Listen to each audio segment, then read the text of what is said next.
Selling Japanese law reforms, that's later. First, to selling stuff and buying stuff online. Worldwide, the internet auction industry is dominated by eBay. And right now, here in Australia, eBay is under scrutiny from our competition regulator. You see, eBay wants to force all its Australian buyers and sellers into using just one method of payment, the PayPal system, which eBay happens to own. Is this a restrictive trade practice or a consumer-friendly move to improve security? The issue is firing up eBay users. It's a bigger scam by eBay as the scams they're pretending to defend us from. Their fees will now lose my business. PayPal rocks. I don't understand you guys. Get over it. Online instant payment is the way of... Forcing PayPal down Australian throats creates extra cost and no extra value. If this happens, I refuse to use eBay.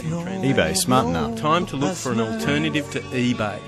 Evil Bay's days in Australia are numbered. I bought on eBay. My house is filled. Comments of irate bloggers on the website of the Australian newspaper.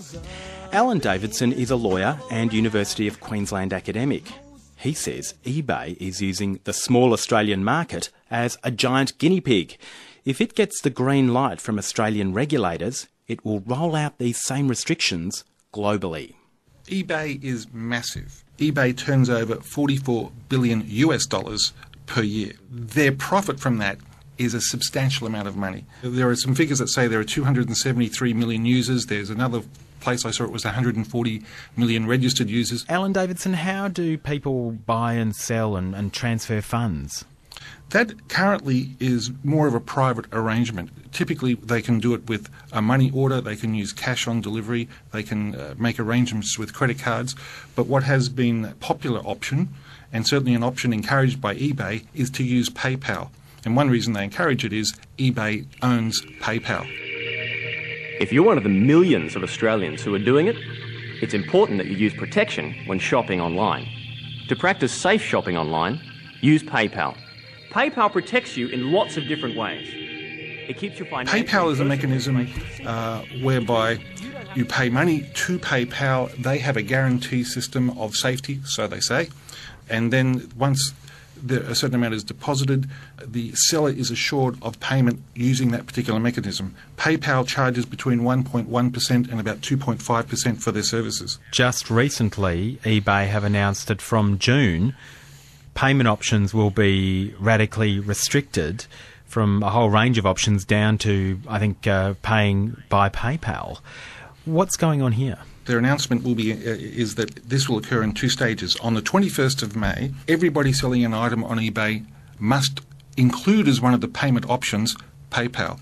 But after the 17th of June, the only payment option they can use will be PayPal. It's indeed what could be described as a severe restrictive trade practice. It's not entirely new because they have experimented with requiring PayPal in other countries for limited items such as health and beauty items and certain computer items. But they're doing it en masse in Australia as an experiment. So from here on in, people won't be able to buy and sell using, say, direct deposits in bank accounts or money orders or personal checks. Those options will no longer be available. Those options will no longer be available. I should add that there are some exceptions to it. So large money and ticketed items like motor vehicles, boats, motorcycles, aircraft, trucks, caravans, real estate and businesses are exempt from that. eBay say that there are very strong security reasons for implementing this change. They say that you are 4 times less likely to have a dispute over a purchase if you pay using PayPal as opposed to other forms of payment. Many people would disagree with that. There are PayPal sucks sites on the internet. There's a book called The PayPal Wars. There are many disgruntled users out there. Perhaps that's to be expected because there have been millions of people who have used PayPal, and it only takes a small percentage of people to be disgruntled for that to reach the internet and the presses. If you go to the internet, you can read blog after blog after blog of people who have had problems with PayPal. Just greed, greed, greed. eBay is no longer value for your money. Buy by eBay. I've been using eBay for over 6 years with 5,000 sales and 300 buys. and the only problems I've ever encountered with payments have been when I use PayPal. eBay has been rapidly destroying its reputation by gouging its sellers and taking the buyers for granted. Feebay is more like it. One of the problems has been that the company PayPal don't really want to have a feedback session. They deliberately hid their telephone number and they just did not want to know about the problems. It was perhaps a 99% success, but there is a significant problem for certain people. Now, is Australia the first market in the world where eBay is trialling these new restrictions, this new payment system? On this global basis, the answer to that is yes. And it is an experiment. If it works in Australia, then that'll be their cue to expand it. If you just imagine this for a moment, a $44 billion turnover, eBay makes a significant amount of money on the sales. But now they are requiring their sister company, PayPal, to be the payment choice. And even at 1%, that's $440 million profit a year. But they charge between 1.1% and 2.5%. So they are increasing their sales by their profit margin by close to $1 billion annually. Does this move raise any potential legal or regulatory questions? Restrictive trade practices is the first thing that comes to mind. They are telling people that if you use our eBay service, you must use our PayPal service. Part 4 of the Trade Practices Act deals exactly with these types of issues. In fact, Section 47 it deals with exclusive dealings, where you link one type of service with another service. In fact, the two most relevant provisions, one is where you say we require you to use our service, or the reverse position where you are not allowed to use a competitor's service. And a competitor's service could be another type of payment system, such as system like PayPal, and there are many of those out there on the market.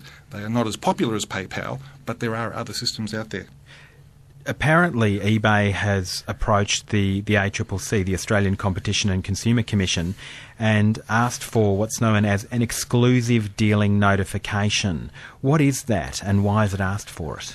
Well, if you've been reading the press, you'll see that comments have been made that the ACCC will be keeping an eye on this. Well, rather than waiting till the ACCC makes a determination that it is a breach of Section 47 and exclusive dealing, Section 93 of the Act allows for eBay to lodge a notification. It's a good corporate government policy. It is saying to companies out there, if you think you might be in breach, tell us, and then we will investigate it and we will make a determination. Whilst we are investigating it, you are deemed not to be in breach of the provision, and even if we decide that you are in breach, you've got 30 days afterwards to reverse that position.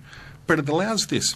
Part 4 of the Trade Practices Act is not based upon criminal concepts, it's based upon economic concepts, so that it encourages competition, and it says that monopolies and large oligopolies are bad. This allows them to say, look, in these circumstances, we think PayPal, whilst it might be an exclusive dealing, it also has a public benefit. So the ACCC can make a determination that notwithstanding that you are in breach of Section 47, there is a corresponding public benefit and we will permit it. And what kind of corresponding public benefit might that be? The security argument which eBay has been putting up? Yes, and that's exactly it. They'll say this is safer, it is 4 times safer, as they have been promoting. It creates stability, we have an insurance program in place, it will reduce frauds, and the ACCC is under an obligation at this stage to investigate all that. It's going to be a delicate process because I know from the internet and from past anecdotal evidence perhaps about PayPal that there are a lot of disgruntled people out there. So you can't be persuaded just by that alone. You need to look at the statistics about the number of complaints versus the public benefit. I'm not making a decision one way or the other, and my personal view is that I'm undecided. But I'd like to see those facts and figures that go before the ACCC to see what they will do with it. My gut reaction is that this is terrible. It is a restrictive trade practice. It means we don't have choice. There are many blogs on the internet where people have said, I've sold 6,000 items on eBay and I will never use them again. But it's big business, so they need to get their business strategy right. It is huge business. It is billions of dollars, yes. And it's their experiment in Australia that if they can get around our restrictive trade practice laws, then they might be able to get around the American antitrust laws in a similar way. Dr. Alan Davidson.